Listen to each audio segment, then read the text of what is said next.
So ready for a little bit of lore reading? With my Higher Reaver, I managed to uncover the last piece of lore from the 10 pieces of lore from Loremaster's analysis of the races. We're going to read up from number 3 to 10. I've read, Flora and the lore and all that, but I figured I'll read them again, just so people don't have to go looking for them. The other ones, Halflings and Hires, I've already pretty much done that. You've managed to see me speak about it in the last episode with Lost Hope lore and all that, so you can go there to find those pieces of lore. I actually didn't have to come back to here, but whatever. So let's just go here, show known lore. Nice background music, right? Analysis of the races down here. And we've read the, introduction. We've done the one with the humans, we've done one with the halflings. Here's the one going with dwarves. So Loremaster's Grey Knots and Analysis of the Races, Chapter 3, Dwarves. The dwarves are an exceptionally secretive and quiet race, reluctant to talk about themselves to outsiders unless hefty bribes are paid. Many times in their history they have cut off all contact with other races for no known reason, shutting tight the great iron doors that cover the trade passages to their mines and their cavernous cities.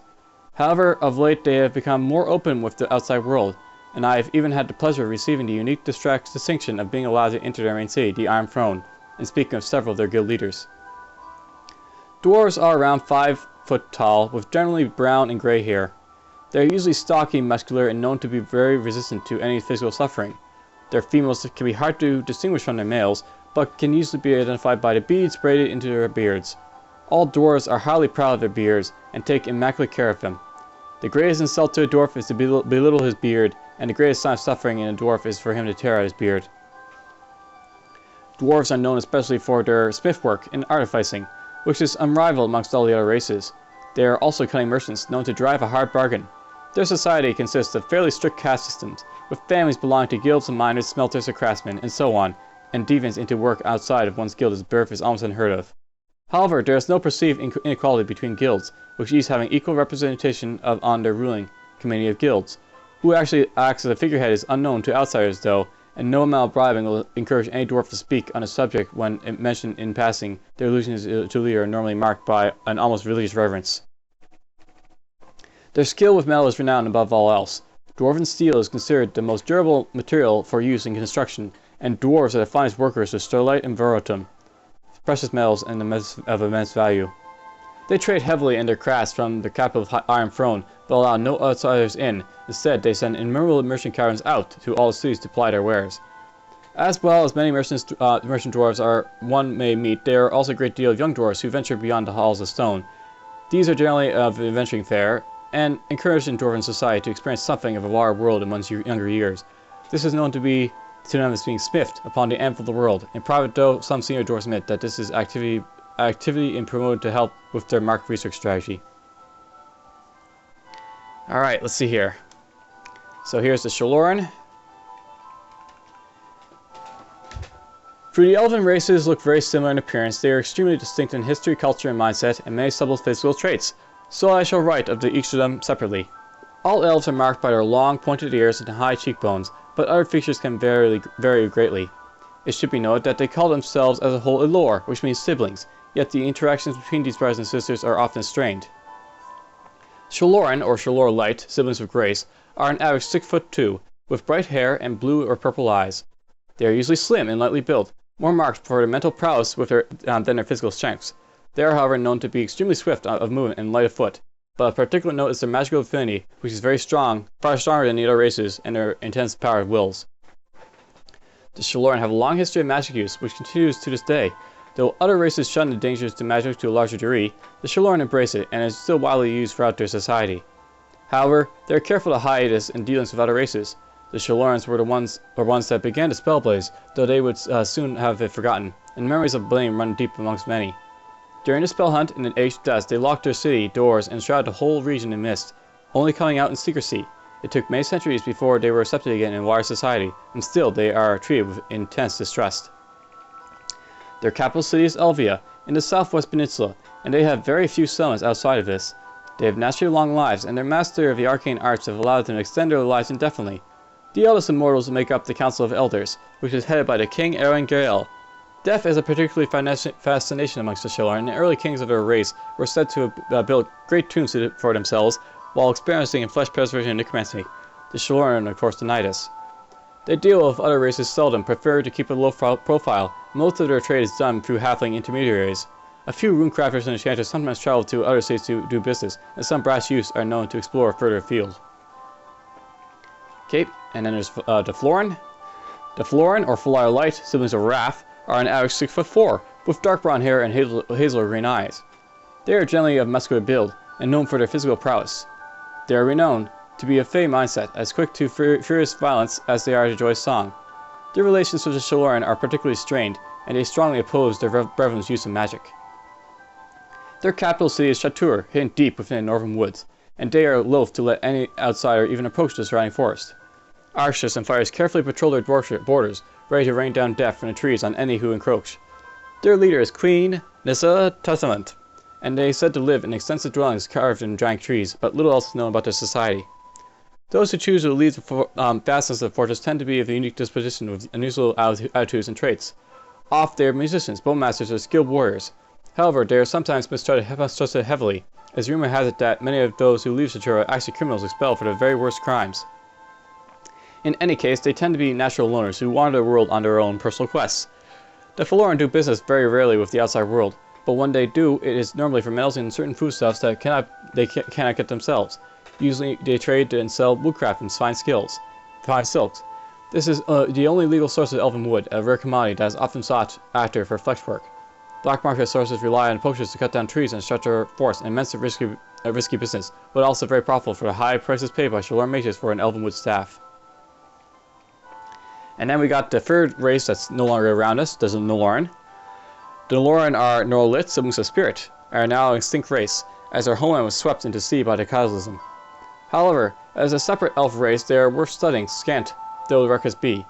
Much of what is now said about the Noloran is traced with myth, but one can deduce certain facts. Noloran elves were 5'10", with blonde hair and green eyes.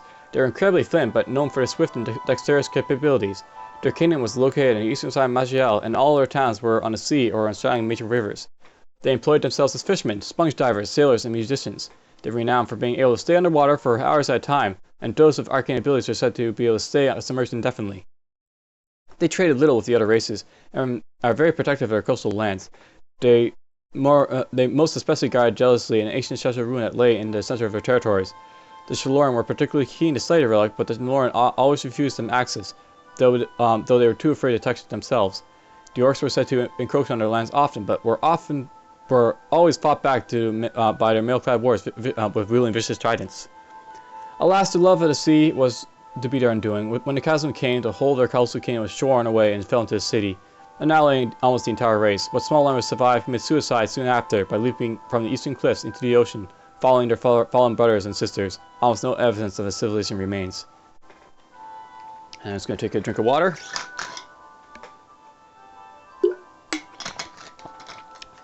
Loremaster Greynon's Analysis of Races, Chapter 7, Orcs Extinct. The orcs are joyfully extinct from Maj'Eyal, following the purge instigated by King Torknar the Brave at the start of the Asian Ascendancy. But an academic study of their previous culture and civilization is still of interest, primitive though it may have been. Orcs were generally around 6'1", with green or black skin. They varied greatly in physical appearance and build, most likely due to their exceptionally fast breeding traits. The majority of orcs were thick-built and heavily muscled, well remembered as the stock grunts of their terrible armies. However, the age of power of greater number, thinner and singular orcs appeared, off-versed in destructive magics. Orcs were first encountered by the Eldoral halflings, who tried to use the simple creatures as servants, but gave up after finding them to be too violent. In the many centuries since the wars and battles have been almost continuously fought with the brutes, their oft-superior numbers have at times threatened to overwhelm all the civilization, even leading to such drastic defensive measures as Spellblaze. The most terrifying time, though, was during the Age of Power, when the orcs developed arcane abilities, and under the leadership of Garkul the Devourer, they swept through the continent, mercilessly slaying all before them. In the end, 10,000 halflings gave up their lives in the Battle of Nargol to defeat the Nomadic leader, and stemmed their army's advance. Gradually, the civilized races began to recover, and finally King Torknar and Queen Vervana succeeded in uniting the human and halfling kingdoms, putting together a force to push back the orcs and ultimately extinguish them entirely. Recent investigations of Orcish ruins have revealed a surprising amount of cultural material, and even crude artworks based around fertility and battle. Some evidence has also been found of strong community elements in their culture, with much focus on sporting activities and racial pride events. However, these are still clearly lacking in the subtleties and aesthetics of more advanced cultures, and any attempt to compare them to us must be overshadowed by their brutality, territorial violence, and obsession with war. There have been no substantial reports of orcs for over 100 years, but reports sightings there are tend to be from unreliable sources as adventurers and hermits, and have never been verified. We should be thankful that these horrible creatures have been banished to the annals of history, surviving only as stories to be told to misbehaving children. And of course they aren't extinct, but oh well. Alright, and now we get to the Shotul. Ah, the legendary Shotul. How any scholars does love to write about them. Indeed, the texts are many, but the facts are few, and so little is known about these crucible race. The most learned and factual academic on the subject is renowned explorer and archaeologist Darwood Oakton, but he has been missing for 7 months at a time of writing. I will attempt to summarize here some of the key discoveries. I actually think Darwood Oakton is the guy that was in the Old Forest, by the way. So, he possibly died trying to find the Shotul ruins and, all that. Because he is an archaeologist, so it makes sense. Anyhow, the Shotul lived over 10,000 years ago during what was referred to as the Age of Haze. The name of the race we know from the elves, who speak of the ancient beings with awe and reverence, yet know little else about them. Ruins of fantastical Shotul structures have been found all across Maj'Eyal, and some have been observed in sunken lands off the coast, implying that in their time the Shotul must have ruled unopposed all across the world. The Far Poles were first discovered by the Halflings during the Age of Allure, and after much experimentation they were found to be able to transport items and creatures over vast distances. The arcane powers behind these incredible artifacts are still far beyond the understanding of great minds of our time. The one attempt to truly tap into the power ended in disaster. The Shaloran moved all known Far Poles to a remote spot near their capital, and their most powerful mages were overwhelmed as they unleashed the spell blaze, killing them instantly and tearing apart the continent. What remains of the Far Poles are left in the world have been since left untouched. Of their physical appearance we know that almost nothing. As there is no surviving artwork or records which depict themselves, however, they must have been a similar form to other common races, as the ruins contain stairs and doorways and rooms not unfit for humans. Oakton estimates from their size on their tools and artifacts that they would have stood around 5'4" tall with uncommonly long limbs and fingers. What caused them to become extinct is unknown, though many theories abound. The most popular in the academic circles at the moment is that their mighty magics were their undoing, turned upon their own people during the age of great civil strife. Other theories hold weight though. Archimond Garibald, professor of demonic studies, believes that the extensive use of arcane energies by the Shotul may have attracted twisted forces from other worlds which wiped out the ancient race. Some even believe that they were not truly extinct, but are in hiding, or have left this world for elsewhere. I fear the truth may never be fully known, but the ongoing study and examination of relics that they have left behind continues to prove immense value provide immense value and inspiration. And then we get on to the monstrous races and the dragons, because I haven't read these at all, so first time reading these. No text would be complete without at least a brief note of some of the more brutish races which infest our world. These do not hold any civilized society of note, nor in general do they seem capable of any form of higher thought or culture, but they are still of interest to study for any who take delight in analyzing beings of more primitive intellect.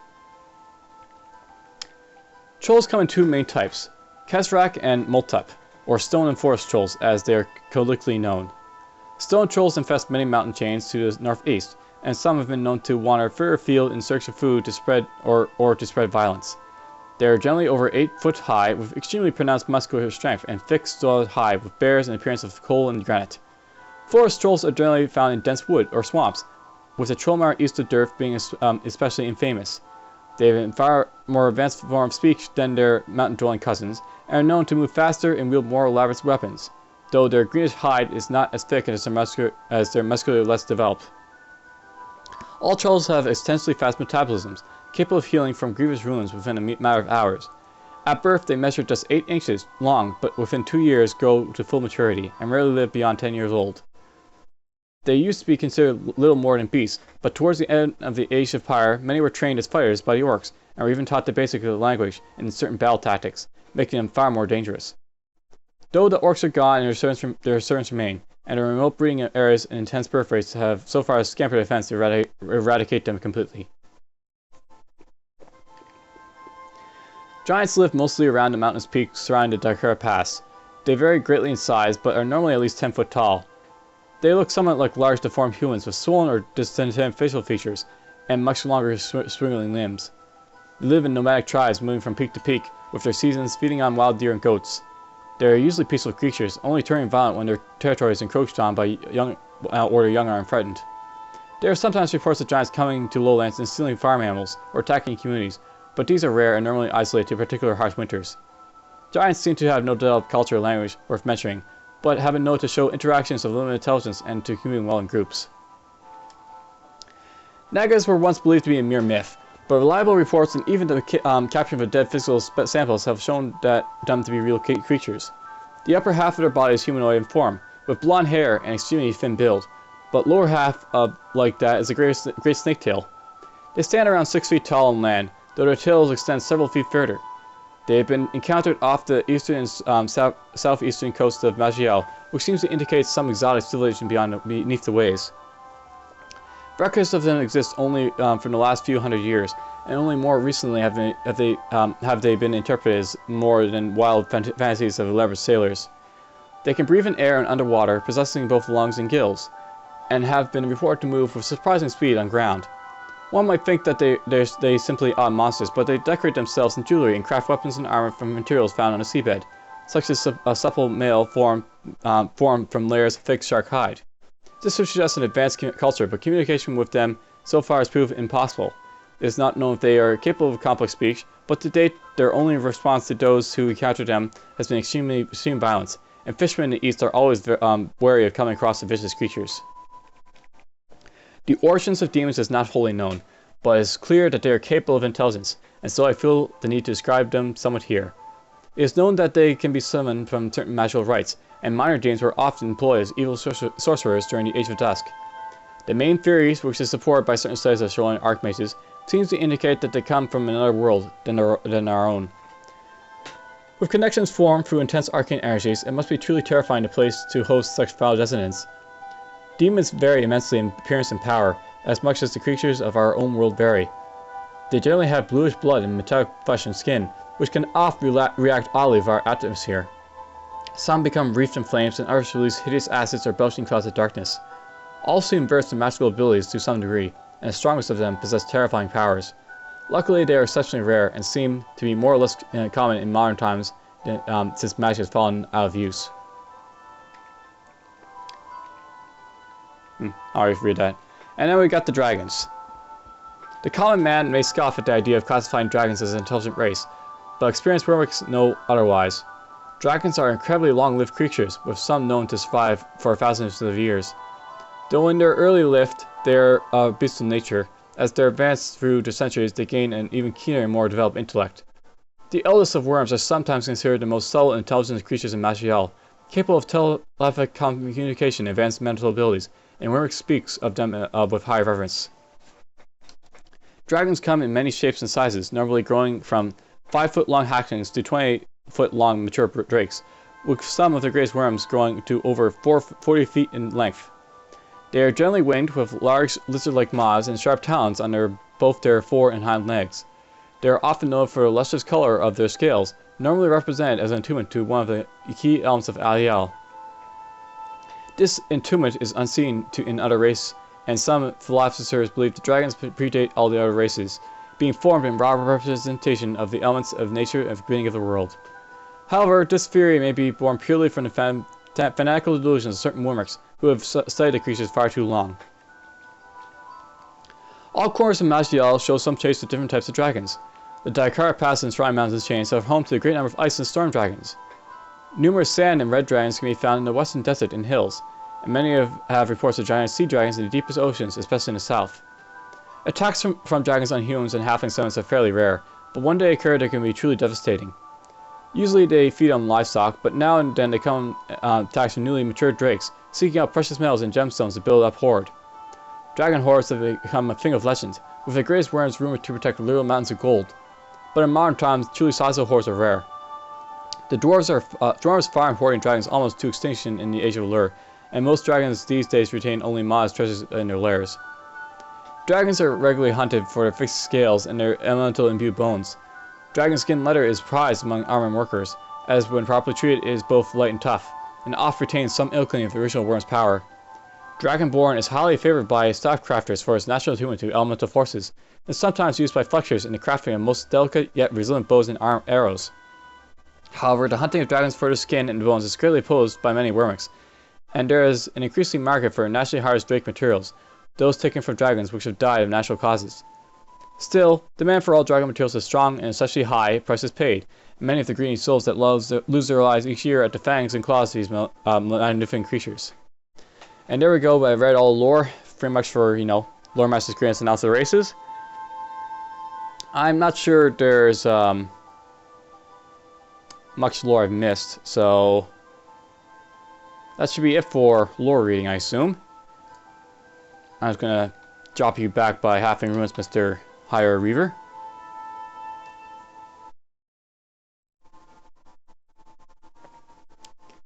And I hope you guys enjoyed the lore. It is really something to note. Lore is really interesting in this game, and I have to hand it to Dark God for doing such the elaborate lore. Anyhow, just put myself here, and I'll see you guys in the next episode, where I suppose the High Reaver is going to kill off Subject Z and save the Eek and get my confusion immunity up a little bit.